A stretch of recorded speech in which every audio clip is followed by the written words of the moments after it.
मेरे सर पर रख दो मैया, मेरे सर पर रख दो मैया, अपने ये दोनों हाथ। देना हो तो दीजिए जन्म जन्म का साथ। मैया हमको दीजिए जन्म जन्म का साथ। जय माँ अम्बे। हरे कृष्णा।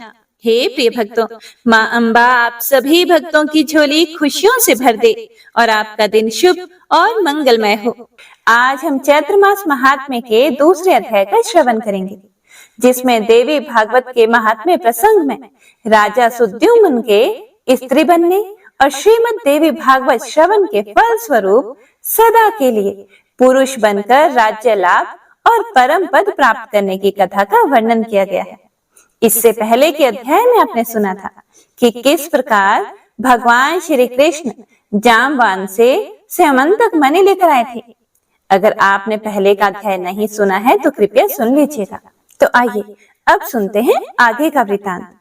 श्री सूची महाराज कहते हैं कि हे मुनिवरों, अब दूसरा इतिहास भी सुनो, जिसमें इस देवी भागवत का महात्म्य कहा गया है। एक समय की बात है, मुनिवर अगस्त्य जी, जिनकी पत्नी लोपामुद्रा है, स्वामी कार्तिकेय जी के पास गए और वंदना करके उनसे अनेक कथाएं पूछी। कार्तिकेय जी ने तीर्थ व्रत और दान के महात्म्य में से संबंध रखने वाली बहुत सी कथाएं उन्हें सुनाई। वे काशी, मणिकर्णिका, गंगा आदि तीर्थों का महात्म्य विशुद्ध रूप से वर्णन कर गए। इन कथाओं को सुनकर मुनिवर अगस्त्य जी को बड़ी प्रसन्नता हुई। जगत के कल्याण के लिए परम तेजस्वी कार्तिकेय जी से उन्होंने फिर से पूछा। अगस्त्य जी बोले, तारकासुर का संहार करने वाले हे भगवान, आप सर्वशक्ति संपन्न हैं। अब देवी भागवत का महात्म्य और उसके सुनने की विधि भी बताने की कृपा कीजिए, जिसमें त्रिलोक जननी नित्य स्वरूपा भगवती दुर्गा के चरित्र का गुणगान किया गया है। उस देवी भागवत नामक पुराण से बढ़कर दूसरा कोई पुराण नहीं है। स्वामी कार्तिकेय जी ने कहा, हे ब्राह्मण, श्रीमद देवी भागवत के महात्म्य को विस्तार पूर्वक भला कौन कह सकता है। फिर भी मैं संक्षिप्त से कहता हूँ, इसे सुनो। जो नित्य स्वरूपा है, सचिदानंदमय जिनका श्री विग्रह है तथा भुक्ति मुक्ति देना जिनका स्वभाव ही है, वे भगवती जगदम्बिका देवी भागवत में स्वयं विराजमान रहती हैं। इसीलिए हे मुने, इसे देवी की वांग्मय मूर्ति कहते हैं। इसके पढ़ने और सुनने से जगत के कोई भी पदार्थ दुर्लभ नहीं रह जाते। सुना है विवस्वान मनु के पुत्र श्राद्ध देव थे, उन्हें कोई संतान नहीं थी। वशिष्ठ जी की सम्मति से उन्होंने पुत्र प्राप्ति के लिए यज्ञ किया। विवस्वान मनु की पत्नी का नाम श्रद्धा था। श्रद्धा ने होता से प्रार्थना की कि हे ब्राह्मण, आप ऐसा उपाय कीजिए कि मेरे गर्भ से कन्या उत्पन्न हो। तब होता अर्थात ब्राह्मण देवता ने कहा, मन ही मन कन्या उत्पन्न हो। ऐसा संकल्प करके वे हवन करने लगे। इसके विपरीत भावना के फल स्वरूप ईला नाम की कन्या उन्हें उत्पन्न हुई। राजा विवस्वान उस कन्या को देखकर उदास हो गए। तब उन्होंने गुरुदेव से पूछा कि यहाँ आपका संकल्प उल्टा फल देने वाला कैसे हो गया। राजा की बात सुनकर मुनिवर वशिष्ठ ध्यानस्थ हो गए। फिर उन्हें मालूम हुआ कि होता इस व्यक्ति क्रम के कारण है। तब ईला को पुरुष बनाने के लिए मुनि ने भगवान श्री हरि की शरण ली। मुनि के तप और भगवान के अनुग्रह से वह ईला सबके देखते ही देखते पुरुष रूप में परिणत हो गई। उस समय गुरुदेव ने संस्कार करके ईला का नाम सुद्युम्न रखा। वे मनुपुत्र सुद्युम्न ऐसे प्रकांड विद्वान हुए मानो विद्या के ही इतिहास सागर हो। कुछ समय के बाद जब सुद्युम्न युवा हुए, तब वे घोड़े पर चढ़कर शिकार खेलने के लिए जंगल में चले गए। किसी समय की बात है, भगवान शंकर अपनी प्राण प्रिया पार्वती जी के साथ प्रसन्नता पूर्वक विहार कर रहे थे। उसी समय उनके दर्शनों की अभिलाषा से मुनिगण वहां पधारे। मुनियों को देखकर पार्वती जी लज्जित हो गईं। संयमशील मुनियों ने देखा भगवान शंकर और पार्वती जी हास विलास कर रहे हैं। तभी वे तुरंत लौटकर वैकुंठ लोक को चले गए। फिर भी अपनी प्रेयसी पत्नी पार्वती जी को प्रसन्न रखने की इच्छा से भगवान शंकर ने यह श्राप दे दिया कि आज से जो भी पुरुष इस वन में प्रवेश करेगा उसकी आकृति स्त्री बन जाएगी। उसी समय से पुरुष उस स्थान पर नहीं जाते। सुद्युम्न वहां पर अनजाने में सहसा ही चले गए और जाते ही उनकी आकृति अर्थात उनका शरीर स्त्री का हो गया। उनके साथ के सभी लोग भी स्त्री बन गए। जो घोड़ा था वह भी घोड़ी के रूप में बदल गया। यह देखकर उस सुंदरी स्त्री को बड़ा आश्चर्य हुआ। अब वह वन में इधर उधर घूमने लगी। एक समय की बात है कि वह स्त्री बुद्ध के आश्रम के सनिकट पहुंच गई। उसे देखकर बुद्ध के मन में विकार उत्पन्न हो गया। उसे पाने की इच्छा जाग उठी और वह स्त्री भी सोमनंदन बुद्ध को पति बनाने की इच्छा प्रकट करने लगी। तब वह स्त्री बुद्ध के साथ हास विलास करती हुई उन्हीं के आश्रम में रहने लगी। कुछ समय बीतने पर बुद्ध ने उस स्त्री के गर्भ से पुरुरवा को उत्पन्न किया। बुद्ध के आश्रम में रहते हुए उसे वर्षों बीत गए। एक दिन उसे अपना पहला वृतांत याद आ गया। याद आते ही उसके मन में दुख की छटा छा गई। फिर तो वह वहां से निकली और तुरंत ही गुरुदेव वशिष्ठ के आश्रम में चली गई। उन्हें प्रणाम करके अपना सारा समाचार कह सुनाया और पुनः पुरुष होने की इच्छा प्रकट करती हुई उनकी शरणागत हो गई। सारी बातें विदित होने पर वशिष्ठ जी कैलाश पर्वत पर गए। उन्होंने भगवान शंकर की भली भांति पूजा की और उत्तम भक्ति के साथ वे उनकी आराधना में लग गए। वशिष्ठ जी ने कहा कि हे भगवान, आप कल्याण स्वरूप मंगल करता और जटा धारण करने वाले हैं। पार्वती जी आपकी अर्धांगिनी हैं। चंद्रमा आपके ललाट की शोभा बढ़ाते हैं। आपके प्रति मेरा बारंबार नमस्कार है। सुख प्रदान करने वाले कैलाशवासी भगवान शंकर आपको नमस्कार है। आप भक्तों को भुक्ति और मुक्ति देने वाले नीलकंठ हैं, जो कल्याणमय विग्रह हैं। शरणागतों का भय दूर करना ही जिनका स्वभाव बन गया है। वृषभ जिनका वाहन है और शरण देने में जो बड़े कुशल हैं, उन परम प्रभु शिव को मेरा नमस्कार है, जो सृष्टि स्थिति और संहार के समय ब्रह्मा विष्णु और रुद्र रूप धारण किया करते हैं, जो वर देने में सदा तत्पर रहते हैं। उन देवादिदेव त्रिपुरांतक भगवान शंकर को नमस्कार है। यज्ञ करने वालों को यज्ञ फल प्रदान करने वाले यज्ञ स्वरूप भगवान शंकर को बारंबार नमस्कार है। सूर्य चंद्रमा और अग्नि को ही अपने तीनों नेत्रों में स्थापित करने वाले गंगाधर भगवान शंकर आपको बार बार नमस्कार है। इस प्रकार वशिष्ठ जी के स्तुति करने पर भगवान शंकर प्रकट हो गए। वे नंदी पर सवार थे। जगत जननी पार्वती जी साथ में विराजमान थी। शंकर जी का दिव्य विग्रह करोड़ों सूर्यों के समान जगमगा रहा था। रजत गिरी के सदृश उनकी स्वच्छ कांति थी। 3 नेत्र थे। ललाट पर चंद्रमा सुशोभित था और वे अत्यधिक प्रसन्न होकर शरण में आए हुए मुनिवर वशिष्ठ जी से कहने लगे कि हे विप्रवर, तुम्हारे मन में जो इच्छा हो वह वर मांग लो। भगवान के ऐसा कहने पर वशिष्ठ जी ने उनके चरणों में शीश झुकाया और इला के पुरुष हो जाने की प्रार्थना की।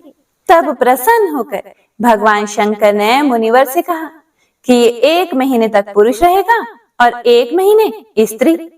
इस प्रकार भगवान शंकर से वर प्राप्त करने पर वशिष्ठ जी ने जगत जननी भगवती पार्वती को प्रणाम किया। वे देवी वर देने में सदा उत्सुक रहती हैं। करोड़ों चंद्रमा के समान उनकी सुंदर कांति है। उनका मुखमंडल मुस्कान से भरा रहता है। इला सदा के लिए पुरुष बन जाए, इस कामना से मुनि भक्ति पूर्वक देवी पार्वती की पूजा करके उनकी स्तुति करने लगे। भक्तों पर कृपा करने वाली हे देवेश्वरी, आपकी जय हो। अखिल देवताओं से सुपूजित होने वाली हे देवी, आपकी सदा ही जय हो। अनंत गुणों की आश्रय भूता देवी, आपकी जय हो। शरणागतों पर अनुग्रह करने वाली देवी, आपको बारंबार नमस्कार है।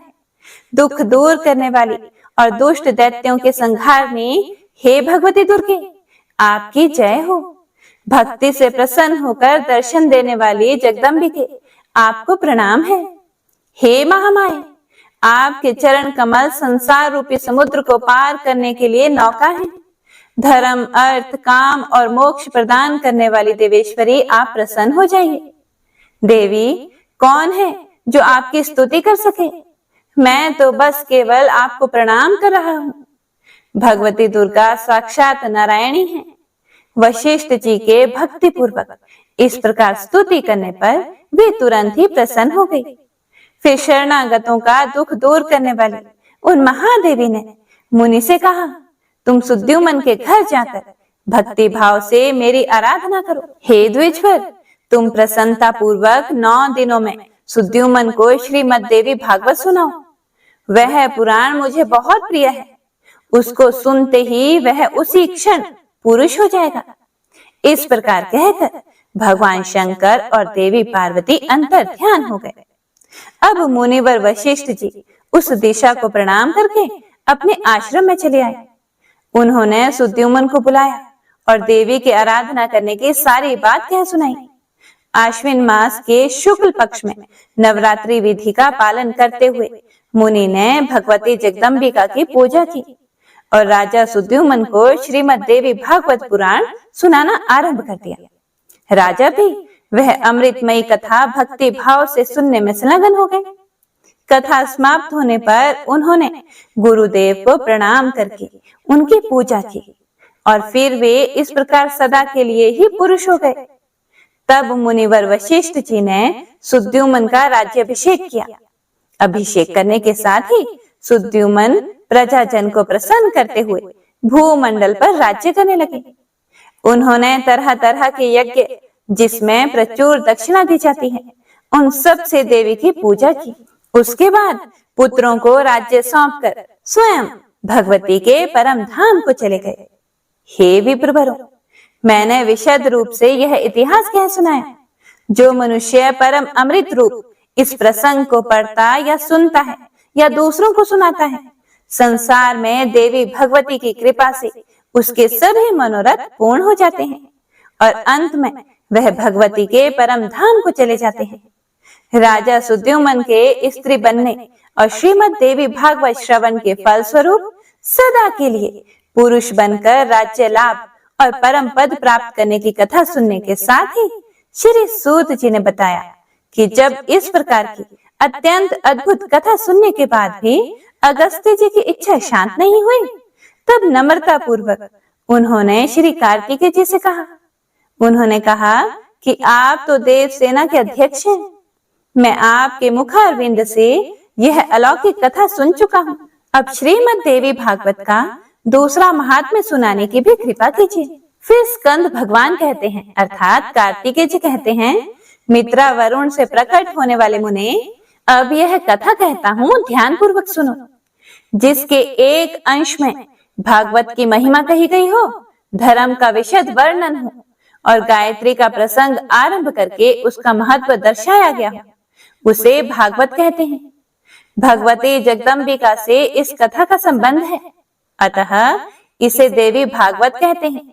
ब्रह्मा, विष्णु और शिव सभी देवता उन भगवती जगदम्बिका की आराधना करते हैं। ऋत्वाक नाम से एक मुनि थे। उनकी बुद्धि बड़ी विलक्षण थी। उनके यहाँ समय अनुसार पुत्र उत्सव हुआ। रेवती का चौथा चरण गंडात होता है, उसी में उस बालक की उत्पत्ति हुई। मुनि ने उस लड़के की जात कर्म आदि सभी क्रियाएं सविधि संपन्न की। चूड़ाकरण और उपनयन आदि संस्कार भी संपन्न किए गए। महात्मा ऋत्वाक के यहाँ जब से उस पुत्र का जन्म हुआ, तभी से वे रोग और शोक से चिंतित रहने लगे। क्रोध और लोभ उन्हें सदा घेरे रहते थे। माता की भी यही स्थिति हो गई थी। उसे निरंतर अनेक रोग सताने लगे। वह उदास होकर सदा चिंता में डूबी रहती थी। वह लड़का भी उदंड हो गया। तब मुनि अत्यंत चिंतित होकर सोचने लगे, ऐसा कौन सा कारण है जिससे यह मेरा पुत्र महान दुष्ट हो गया। उस समय उस लड़के ने किसी मुनि स्त्री को हठपूर्वक छीन लिया था। वह ऐसा प्रचंड मूर्ख था कि माता पिता की शिक्षा पर बिल्कुल ध्यान ही नहीं देता था। तब ऋत्वाक मुनि अत्यंत खिन्न होकर कहने लगे कि दुराचारी पुत्र हो जाना किसी स्थिति में भी ठीक नहीं है। इससे तो अच्छा है कि मनुष्यों को पुत्र ही ना हो, क्योंकि दुष्ट पुत्र पितरों को स्वर्ग से नरक में ढकेल देता है। वह जीवन पर्यंत पिता को केवल दुख ही देता रहता है। कुपुत्र और पाप परायण संतान से पिता कभी सुखी नहीं हो सकते। ऐसे पुत्र जन्म को धिक्कार है। उस पुत्र से ना मित्रों का उपकार होता है और ना शत्रुओं का अपकार ही होता है। जगत में वे ही पुरुष बड़भागी हैं जिनके घर सुपुत्र होने का अवसर सुलभ होता है। सदाचारी पुत्र दूसरे का उपकार करता और माता पिता को सुखी बनाए रहता है। दुराचारी पुत्र से कुल नष्ट हो जाता है। जगत में अपकीर्ति होती है। इस लोक और परलोक में दुख सहने पड़ते हैं और अंत में नरक की यातना भोगनी पड़ती है। कुपुत्र से कुल नष्ट हो जाता है और दुष्ट स्त्री मिलने से जन्म की सार्थकता जाती रहती है।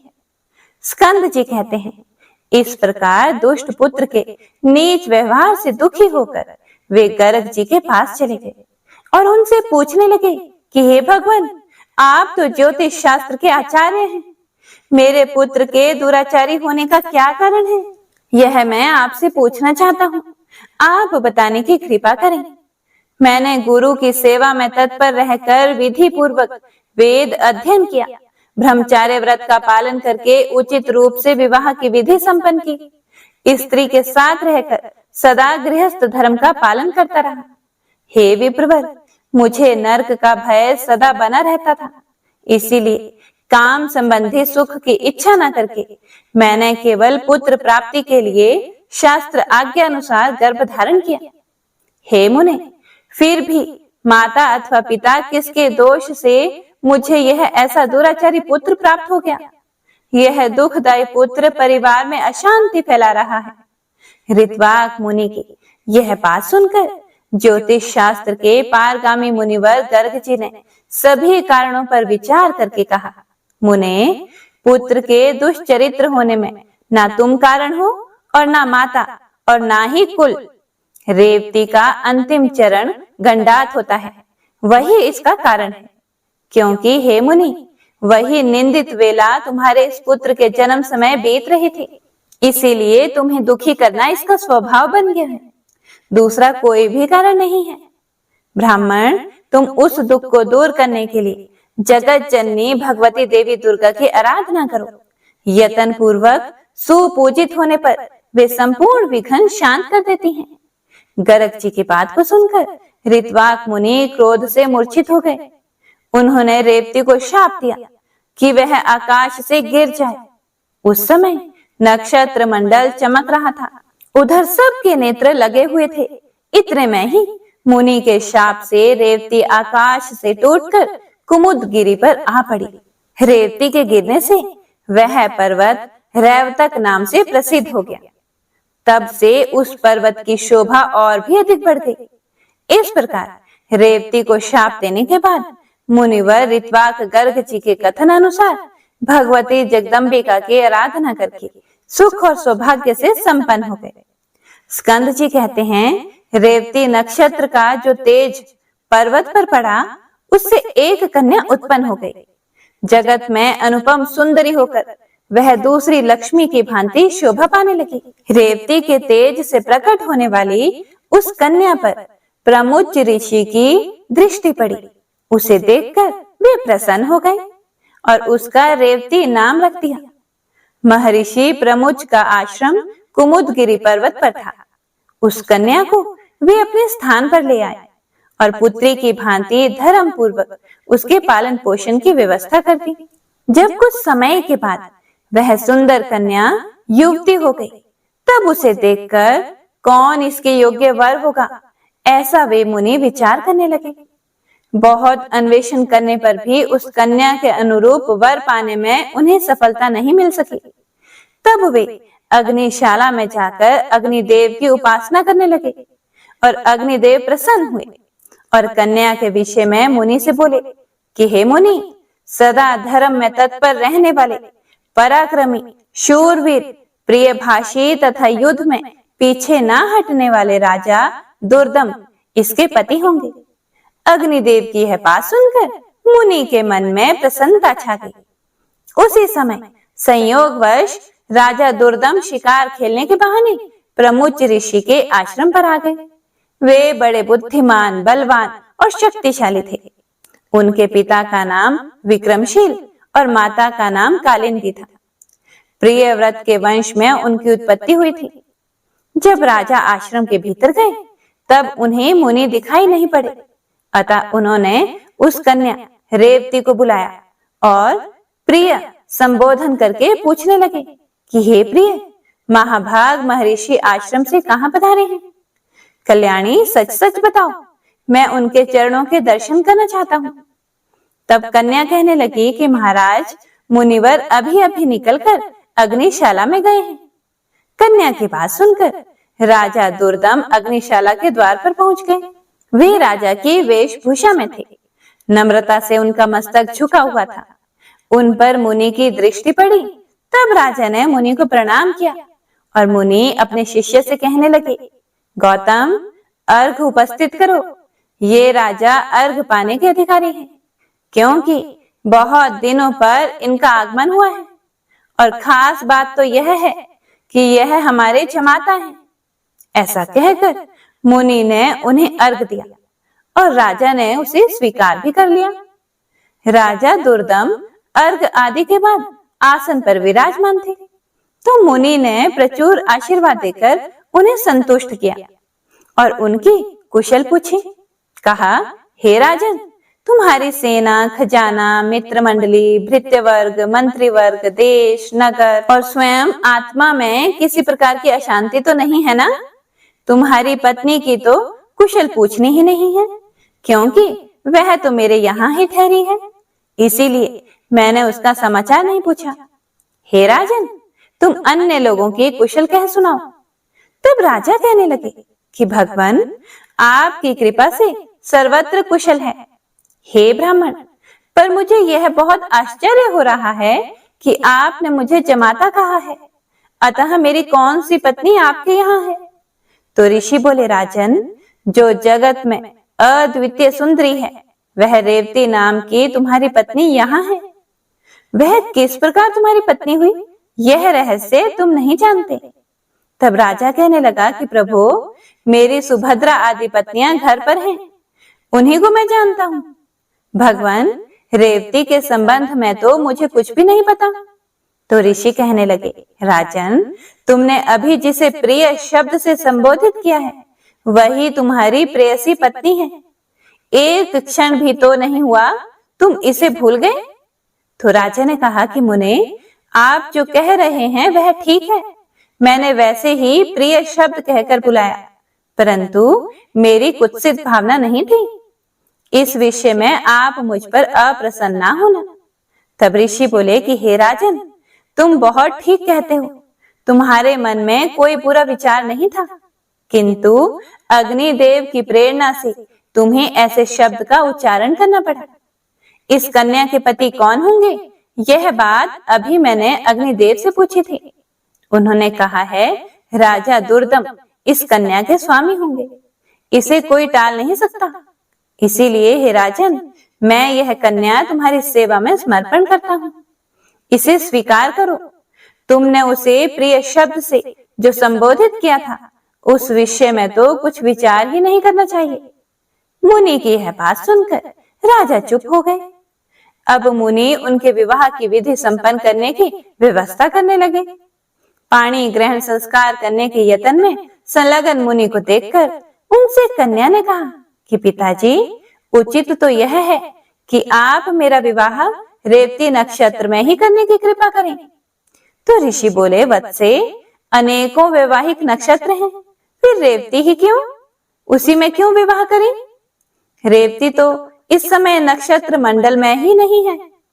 तो कन्या ने कहा, रेवती से अलग नक्षत्र में मेरा विवाह संस्कार समुचित नहीं होगा, अतः मैं आपसे प्रार्थना करती हूँ कि इस नक्षत्र में ही मेरा विवाहिक क्रिया संपन्न करने की कृपा करें।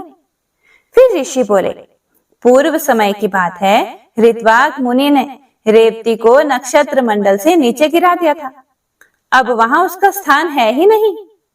फिर उसी नक्षत्र में विवाह होने के लिए तुम क्यों अपनी प्रसन्नता प्रकट करती हो? तो कन्या बोली, क्या केवल ऋत्वाक मुनि ने ही तपस्या की है? मन, वाणी अथवा कर्म से ऐसी तपस्या करने की क्या आप में योग्यता नहीं है? हे पिताजी, आप तो जगत की रचना करने में समर्थ हैं। मैं आपका तपोबल खूब जानती हूँ। अतः आप रेवती को नक्षत्र मंडल में पुनः स्थापित करके उसी नक्षत्र में मेरा विवाह कीजिए। फिर ऋषि बोले, तुम्हारा कल्याण हो, तुम जैसा कहती हो वैसा ही होगा। मैं तुम्हारे लिए आज ही रेवती नक्षत्र को सोम मार्ग में स्थित करके उसी में तुम्हारा विवाह संस्कार संपन्न करूंगा। स्कंद जी कहते हैं, हे अगस्त्य, इस प्रकार कहकर मुनि ने अपनी तपस्या के प्रभाव से उसी समय रेवती को नक्षत्र मंडल में पूर्ववत स्थापित कर दिया। फिर उसी नक्षत्र में वैवाहिक विधि के अनुसार मुनि ने राजा दुर्दम को वह रेवती नाम की कन्या सौंप दी। विवाह कर देने के बाद मुनि ने राजा से कहा कि वीर, तुम्हें क्या पाने की इच्छा है, कहो, उसे मैं पूर्ण करने को तत्पर हूँ। तो राजा बोले, हे मुनिवर, मैं स्वयंभू मनु का वंशज हूँ। आपकी कृपा से मुझे मनवंतर का अधिष्ठाता पुत्र प्राप्त हो, यही अभिलाषा है। तो मुनि कहने लगे कि हे राजन, यदि तुम्हारी ऐसी इच्छा है तो भगवती जगदम्बिका की आराधना करो, तब मनवंतर का स्वामी पुत्र तुम्हें अवश्य प्राप्त होगा। श्रीमद् देवी भागवत 5वां पुराण है, उसकी 5 आवृत्तियां श्रवण करने से तुम अपने मन के अनुसार पुत्र प्राप्त कर लोगे। इस रेवती के गर्भ से 5वां रैवत नामक मनु होगा। उसे वेद की पूर्ण जानकारी रहेगी, शास्त्र के सभी रहस्य उसे ज्ञात रहेंगे, धर्म में उसकी निष्ठा रहेगी और वह युद्ध में कभी पराजित ना हो सकेगा। मुनि के ऐसा कहने पर राजा ने उनके चरणों में मस्तक झुकाया और पत्नी को साथ लेकर वे अपने नगर को चले गए और पिता पितामह की राजगद्दी पर बैठकर उन्होंने शासन आरंभ कर दिया। राजा दुर्दम बड़े बुद्धिमान और धर्मात्मा थे। वह उसी प्रकार प्रजा की रक्षा करते रहे जैसे औरस पुत्र की जाती है। एक समय की बात है, महात्मा लोमस जी राजभवन पर पधारे। राजा ने प्रणाम करके उनका स्वागत सत्कार किया और हाथ जोड़कर उनसे कहने लगे कि हे मुनि, आप तो सर्वसमर्थ हैं, मुझे पुत्र पाने की इच्छा है, अतः आप श्रीमद् देवी भागवत नामक पुराण सुनाने की कृपा कीजिए। राजा की बात को सुनकर लोमस जी को बड़ा आनंद हुआ। वे कहने लगे कि हे राजन, तुम तो धन्य हो, तभी तो त्रिलोक जननी भगवती दुर्गा में तुम्हारी ऐसी भक्ति जागृत हो गई है। जो भगवती जगदम्बिका देवता, दानव और मनुष्यों की परम आराध्य हैं, उनमें जब तुम्हारी भक्ति हो गई है तब फिर तुम्हारा कार्य सिद्ध होने में क्या संदेह है। अतः हे राजन, मैं तुम्हें श्रीमद् देवी भागवत पुराण अवश्य सुनाऊंगा। उसके श्रवण मात्र से कोई भी पदार्थ पाने को शेष नहीं रहता। ब्राह्मण ऐसा कहकर लोमस जी ने शुभ मुहूर्त में कथा आरंभ कर दी। राजा दुर्दम सपत्नी बैठकर विधि पूर्वक कथा की 5 आवृत्तियां सुनते रहे। कथा समाप्त होने के दिन उन धर्मात्मा ने अत्यंत आनंद के साथ पुराण और मुनि की पूजा की, निर्वाण मंत्र से हवन किया, कुमारी कन्याओं को भोजन करवाया गया। वे सपत्नी ब्राह्मण भोजन में सम्मिलित हुए और सबको दक्षिणा देकर संतुष्ट किया गया। कुछ समय व्यतीत होने पर भगवती की कृपा से रानी को लोक का कल्याण करने वाला गर्भ रह गया। गर्भ की अवधि पूर्ण होने पर ग्रहों के उत्तम योग में रानी ने पुत्र प्रसव किया। उस समय संपूर्ण मंगल प्रदान करने वाला मुहूर्त बीत रहा था। पुत्र जन्म की बात सुनकर राजा के मन में अपार हर्ष छा गया। उन्होंने स्नान किया, स्वर्ण के कलश रखे गए और उनके जल से जात कर्म आदि क्रियाएं सुचारू रूप से संपन्न की गई। ब्राह्मणों को दान देकर संतुष्ट किया गया। इसके बाद समय पर यज्ञ पवित्र हुआ। तब अंगों और उपांगों सहित वेद पढ़ाने की राजा ने व्यवस्था कर दी। फिर रैवत नाम से विख्यात वह बालक संपूर्ण क्रियाओं का पारगामी, धर्म का प्रवचन एवं अनुष्ठान करने वाला परम पराक्रमी तथा अस्त्रवेताओं में सर्वश्रेष्ठ निकला। इसके बाद ब्रह्मा जी ने रैवत को मनु के पद पर प्रतिष्ठित कर दिया। श्रीमान रैवत मनवंतर के स्वामी बनकर धर्म पूर्वक पृथ्वी पर शासन करने लगे।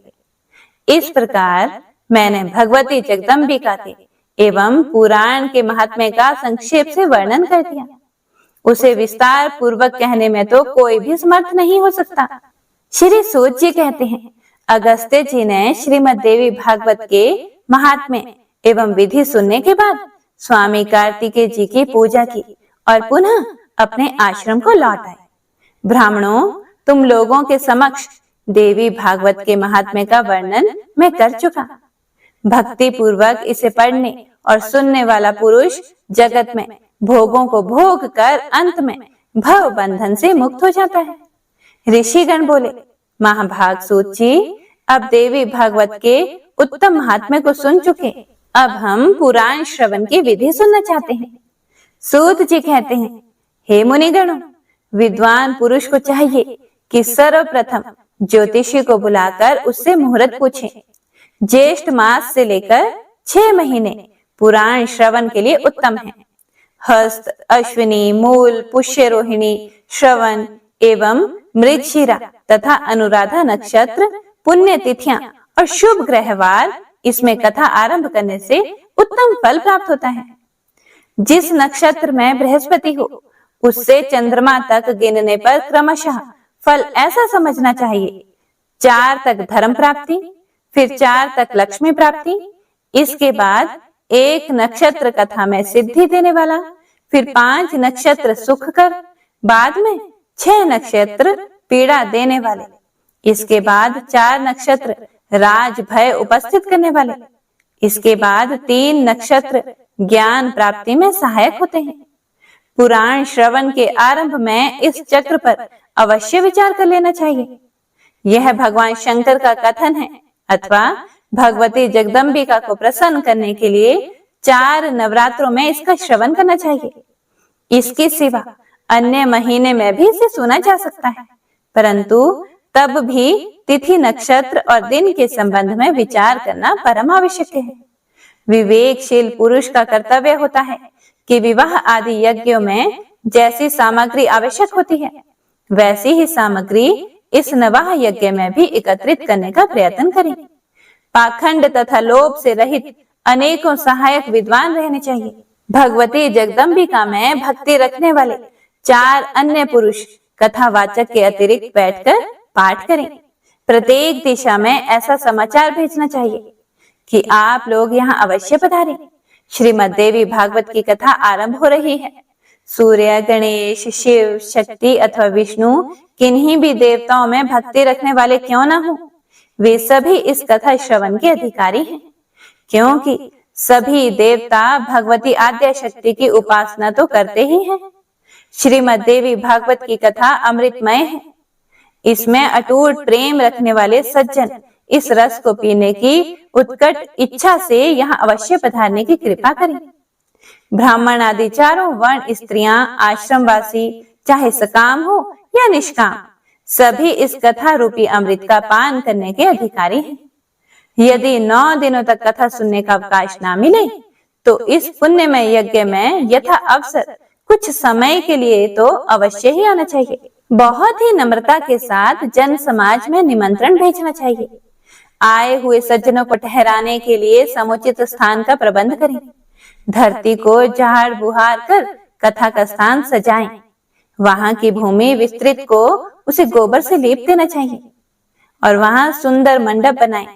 केले के खंबे लगाएं, ऊपर चांदनी लगा दी जाए। ध्वजा और पताकाओं से मंडप की सजावट होनी चाहिए। कथावाचक के लिए दिव्य आसन लगाएं। उस आसन पर सुखप्रद बिछौना होना चाहिए। यत्न पूर्वक ऐसा आसन बनाएं कि वक्ता पूर्व अथवा उत्तर की ओर मुख करके कथा बांध सके। कथा सुनने के लिए स्त्री पुरुष सभी आएं और उनके लिए समुचित आसनों की व्यवस्था हो। सुंदर ढंग से प्रवचन करने वाले, इंद्रिय विजयी, शास्त्र ज्ञानी, देवी के उपासक, दयाशील, उदार और सत असत का ज्ञान रखने वाले विद्वान पुरुष उत्तम वक्ता माने जाते हैं। श्रोता वह उत्तम है जो ब्रह्मा में आस्था रखता हूँ, जिसकी देवताओं में भक्ति हो तथा जो कथा रूपी रस का पान करना चाहता हूँ, साथ ही उदार, लोभी तथा नम्र तथा हिंसावादी से वर्जित भी हो।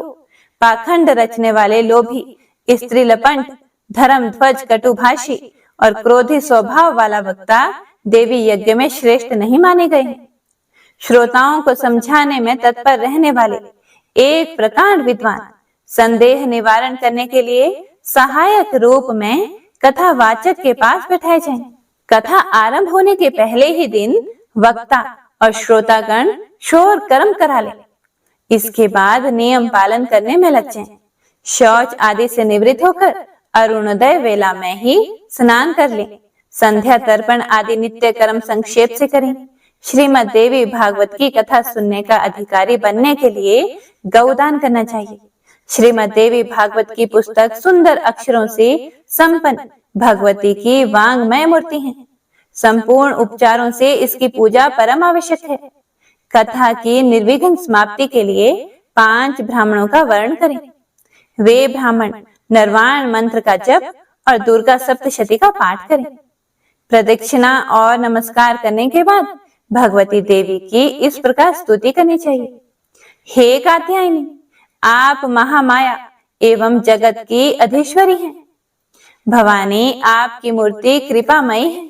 मैं संसार रूपी सागर में डूब रहा हूँ, मेरा उद्धार कीजिए।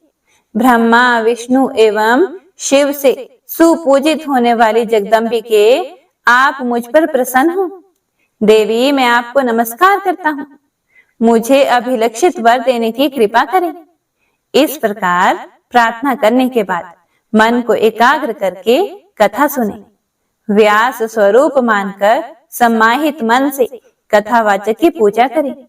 माला, अलंकार एवं वस्त्र आदि से स्वागत करके व्यास देव की इस प्रकार प्रार्थना करें। हे भगवान, आप व्यास स्वरूप हैं। संपूर्ण शास्त्रों एवं इतिहासों का रहस्य आपको विदित है। मैं आपको नमस्कार करता हूँ। कथा रूपी चंद्रमा को उदय करके मेरे अंतःकरण के अंधकार को दूर करने की कृपा करें। 9 दिन तक सभी नियम प्रथम दिन की तरह करने चाहिए। ब्राह्मणों को बिठाकर उनकी पूजा करने के बाद स्वयं बैठें। धर्म, अर्थ, काम और मोक्ष चारों पुरुषार्थ प्राप्त करने के लिए खूब सावधानी से कथा श्रवण करना चाहिए। उस समय घर, स्त्री, पुत्र और धन संबंधी चिंता बिल्कुल दूर कर दें। पंडित जी सूर्योदय से लेकर सूर्यास्त होने के कुछ समय पहले तक कथा बाँचें। दोपहर में केवल 2 घड़ी विश्राम करना चाहिए। वास्तव में तो कथार्थी के लिए एक समय हविष्यान खाना ही ठीक है, अथवा वे फल खाएं या दूध, घी के आहार पर ही रहें। बुद्धिमान पुरुष को चाहिए कि जिससे कथा में विघ्न ना पड़े वैसे ही भोजन की व्यवस्था कर ले। हे द्विजवरों, अब कथा श्रवण में निष्ठा रखने वालों के नियम बताता हूँ। जो ब्रह्मा, विष्णु और शंकर में भेद दृष्टि रखते, भगवती जगदम्बिका में जिनकी भक्ति नहीं होती, तथा जो पाखंडी, हिंसक, कपटी, ब्राह्मण द्रोही और नास्तिक हैं, उन्हें श्रीमद् देवी भागवत की कथा सुनने का अधिकार नहीं है। ब्राह्मण का धन अपहरण करने वाले, दूसरे की स्त्री पर दृष्टि डालने वाले तथा देवता के धन पर अधिकार जमाने वाले लोभी मनुष्य कथा श्रवण के अनधिकारी हैं। व्रती पुरुष ब्रह्मचर्य का पालन करें, जमीन पर सोएं, सत्य बोलें, इंद्रियों पर काबू रखें और कथा समाप्त होने पर रात में संयम पूर्वक पत्रावली में भोजन करें। बैंगन, तेल, दाल, मधु एवं जला हुआ, बासी तथा भाव दूषित अन्न त्याग दें। मांस, मसूर, रजस्वला स्त्री का देखा हुआ अन्न, मूली, हींग, प्याज, लहसुन, गाजर इत्यादि ना खाएं। काम, क्रोध, लोभ, मद, दंभ एवं अभिमान को पास ना आने दें। ब्राह्मण, दोही, पतित, संस्कारहीन, चांडाल, यवन, ऋतुमती स्त्री और वेद विहीन मनुष्यों के साथ कथा व्रत में संलग्न पुरुष बातचीत ना करें। वेद, गौ, ब्राह्मण, गुरु, स्त्री, राजा, महान पुरुष, देवता और देवता के भक्त इनकी निंदा कान से भी ना सुने। जो कथा व्रती पुरुष हैं, उन्हें चाहिए कि सदा नम्र रहें, निष्कपट व्यवहार करें, पवित्रता रखें, दयालु बने, थोड़ा बोलें और मन ही मन उदारता प्रकट करते रहें। श्वेत कुष्ठी, कुष्ठी, क्षय रोग वाला, पापी, दरिद्र, भाग्यहीन और संतानहीन जन भी भक्ति पूर्वक इस कथा को सुन सकते हैं। जो स्त्री वंध्या है, भाग्यहीना है तथा जिसे एक संतान के बाद पुनः संतान नहीं हुई हो अथवा जिसके बच्चे मर जाते या गर्भ में ही गिर जाते हों, यह स्त्रियां श्रीमद् देवी भागवत की कथा सुने। जो पुरुष बिना परिश्रम ही धर्म, अर्थ, काम और मोक्ष पाने की अभिलाषा रखता है, वह यत्न पूर्वक श्रीमद् देवी भागवत की कथा सुने। कथा के ये 9 दिन 9 यज्ञों के समान हैं। इनमें किया हुआ दान, हवन, जप अनंत फल देने वाला होता है। इस प्रकार नवाह व्रत करके कथा का उद्यापन करना चाहिए। फल की अभिलाषा रखने वाले पुरुष महाअष्टमी व्रत के समान इसका भी उद्यापन करें। निष्काम पुरुष कथा श्रवण मात्र से ही पवित्र होकर आवागमन से रहित हो जाते हैं, क्योंकि निज जनों को भोग और मोक्ष प्रदान कर देना भगवती जगदम्बिका का स्वभाव ही है। पुस्तक और कथा वाचक की प्रतिदिन पूजा करनी चाहिए। वक्ता के दिए हुए प्रसाद को भक्ति पूर्वक स्वीकार कर लें। जो पुरुष प्रतिदिन कुंवारी कन्याओं की पूजा करते हैं, उन्हें भोजन कराता और प्रार्थना करता है तथा साथ ही सुवासिनी स्त्रियों और ब्राह्मणों को भी भोजन कराता है, उसकी कार्य सिद्धि में कुछ भी संदेह नहीं रहता। और कथा समाप्ति के दिन संपूर्ण त्रुटियों की शांति के निमित्त गायत्री सहस्त्र नाम अथवा विष्णु सहस्त्र नाम का पाठ करना चाहिए, जिनके स्मरण और नाम उच्चारण से तप, यज्ञ एवं क्रियाओं में न्यूनता नहीं रह जाती। उन भगवान विष्णु का कीर्तन अवश्य करना चाहिए। समाप्ति के दिन दुर्गा सप्तशती मंत्रों से या देवी भागवत के मूल पाठ से अथवा निर्वाण मंत्र से हवन करने का विधान है, अथवा गायत्री मंत्र का उच्चारण करके घी सहित खीर का हवन करना चाहिए, क्योंकि इस श्रीमद् देवी भागवत को गायत्री का स्वरूप ही कहा गया है। वस्त्र, भूषण और धन से कथावाचक को संतुष्ट करना चाहिए। कथावाचक के प्रसन्न हो जाने पर संपूर्ण देवताओं की प्रसन्नता उपलब्ध हो जाती है। भक्ति पूर्वक ब्राह्मणों को भोजन कराकर उन्हें दक्षिणा से संतुष्ट करें, क्योंकि ब्राह्मण पृथ्वी पर देवता के स्वरूप हैं। उनके प्रसन्न होने पर अपनी अभिलाषा पूर्ण हो जाती है। देवी में भक्ति रखने वाला पुरुष सुहागिन स्त्रियों को और कुंवारी कन्याओं को भोजन कराए और उन्हें दक्षिणा देकर अपने कार्य की सिद्धि होने के लिए उनसे प्रार्थना करे। स्वर्ण दूध देने वाली गाय, हाथी, घोड़े तथा पृथ्वी आदि का भी दान करना चाहिए। इस दान का अक्षय फल होता है। यह श्रीमद् देवी भागवत सुंदर अक्षरों में लिखा जाए। इस पुस्तक को रेशमी वस्त्र में लपेटकर उसे स्वर्ण निर्मित सिंहासन पर रखकर अष्टमी या नवमी तिथि को विधि पूर्वक कथावाचक को दान करना चाहिए। ऐसा करने से वह इस संसार में सभी सुखों को भोगकर अंत में दुर्लभ मोक्ष प्राप्त करता है। पुराण को जानने वाला वक्ता चाहे दरिद्र हो, दुर्बल हो, बालक हो, युवक हो अथवा वृद्ध हो, वह सर्वदा वंदनीय, पूज्य एवं मान्य होता है। यद्यपि संसार में जन्म अथवा गुण के कारण अनेक गुरु हैं, परंतु पुराण का ज्ञाता उन सब में श्रेष्ठ गुरु है। व्यास के आसन पर बैठा हुआ पौराणिक ब्राह्मण जब तक कथा समाप्त न हो जाए तब तक किसी को भी प्रणाम ना करें।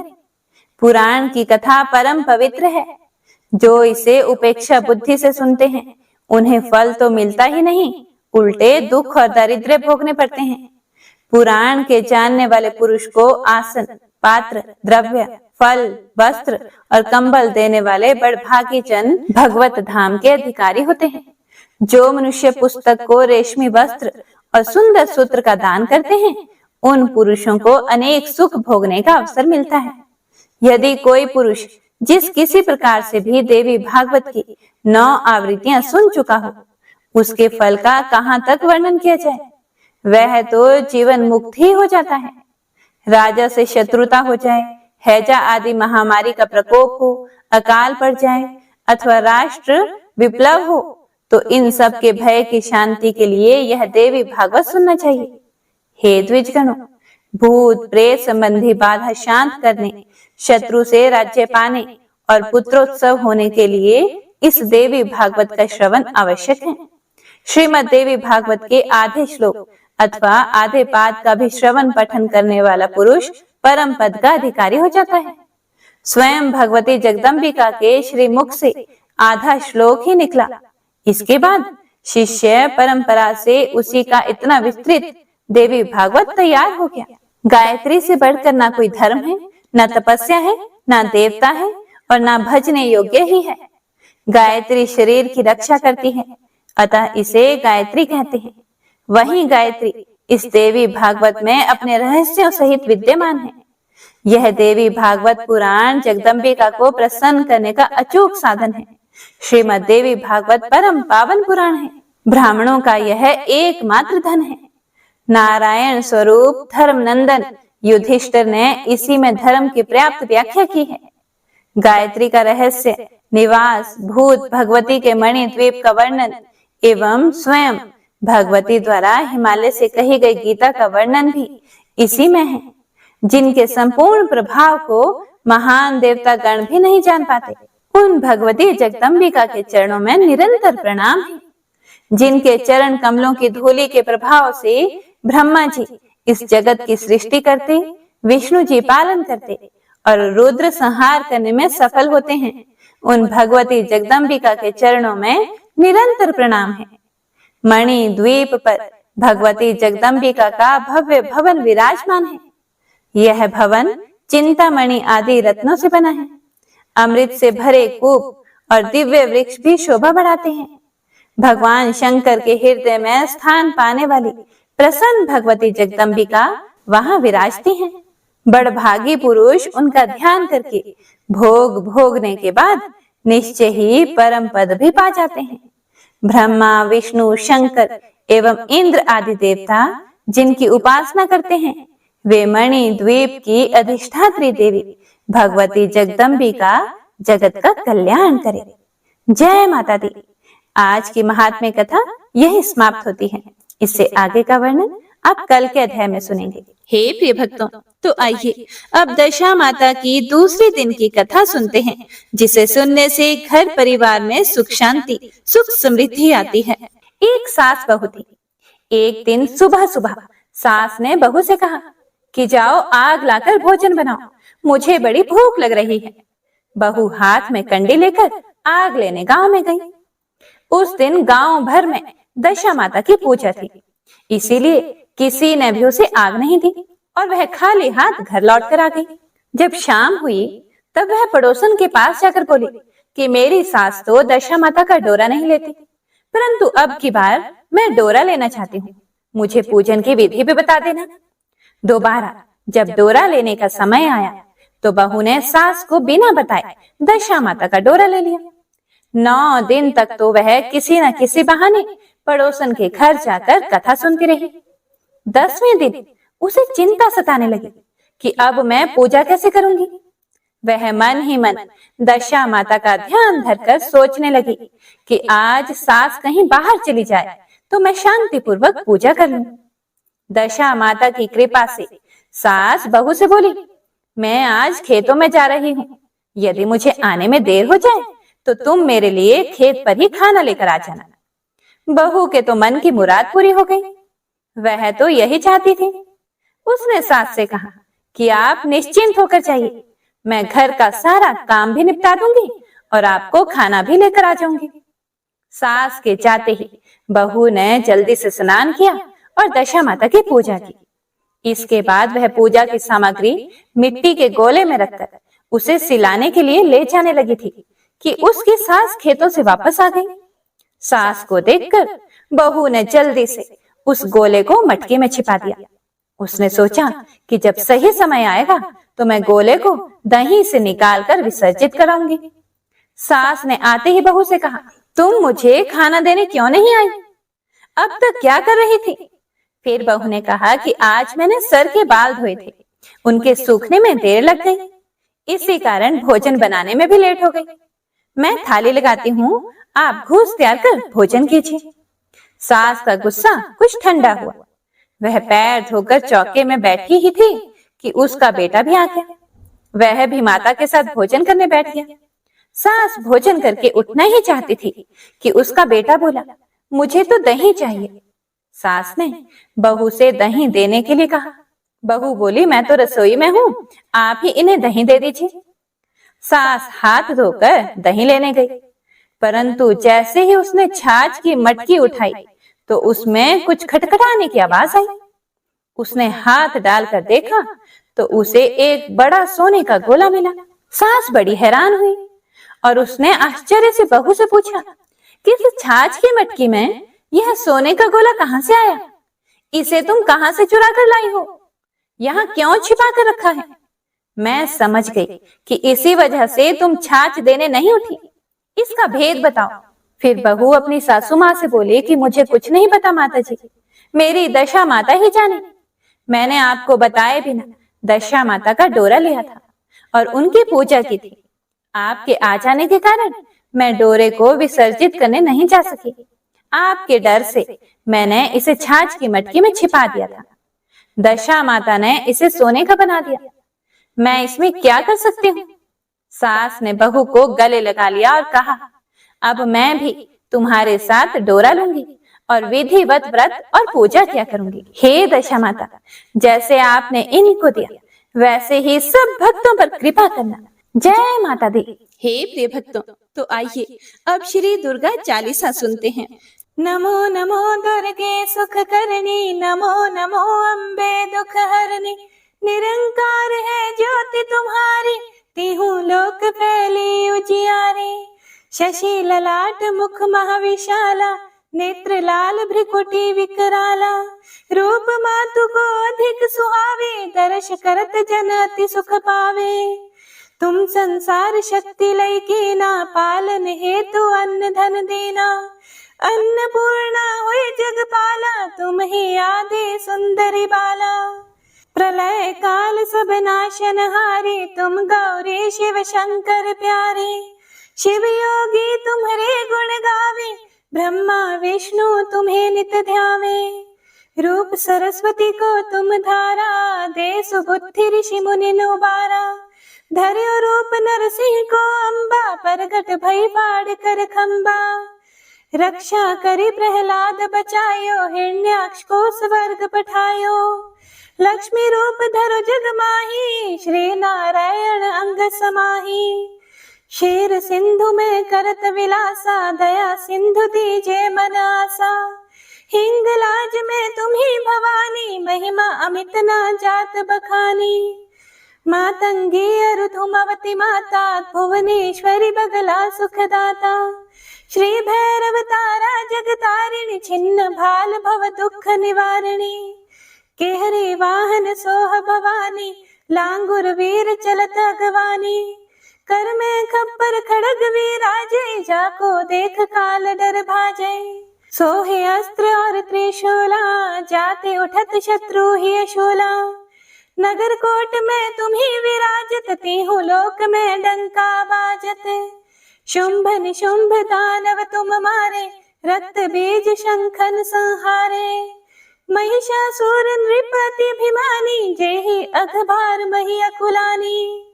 रूप कराल कालिका धारा, सेन सहित तुम तिहि सहारा। परिगाड़ संतन पर जब जब, भय सहाय मातो तुम तब तब।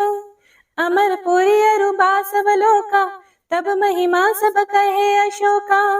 ज्वाला में है ज्योति तुम्हारी, तुम्हें सदा पूजे नर नारी। प्रेम भक्ति से जो यश गावे, दुख दरिद्र निकट नहीं आवे। ध्यावे तुम्हें जो नर मन लाए, जन्म मरण ताको छुट जाए। जोगी सुर मुनि कहत पुकारे, योग न हो बिन शक्ति तुम्हारे। शंकर आचार्य तप कीनो, काम क्रोध चित सब लेनो। निशि दिन ध्यान धरो शंकर को, काहू काल नहीं सुमिरो तुमको। शक्ति रूप का मर्म ना पायो, शक्ति गई तब मन पछतायो। शरणागत हुई कीर्ति बखानी, जय जय जय जगदम्ब भवानी। भई प्रसन्न आदि जगदम्बा, दई शक्ति नहीं कीन विलंबा। मोको मातु कष्ट अति घेरो, तुम बिन कौन हरे दुख मेरो। आशा तृष्णा निपट सतावी, रिपु मूरख मोहि डर पावे। शत्रु नाश कीजे महारानी, सुमिरो एक चित तुम्हें भवानी। करो कृपा हे मातु दयाला, रिद्धि सिद्धि दई करहु निहाला। जब लगी ज्यों दया फल पाऊं, तुम्हरो यश मैं सदा सुनाऊं। दुर्गा चालीसा जो कोई गावे, सब सुख भोग परम पद पावे। देवी दास शरण निज जानी, करहु कृपा जगदम्ब भवानी। इति श्री दुर्गा चालीसा संपूर्ण।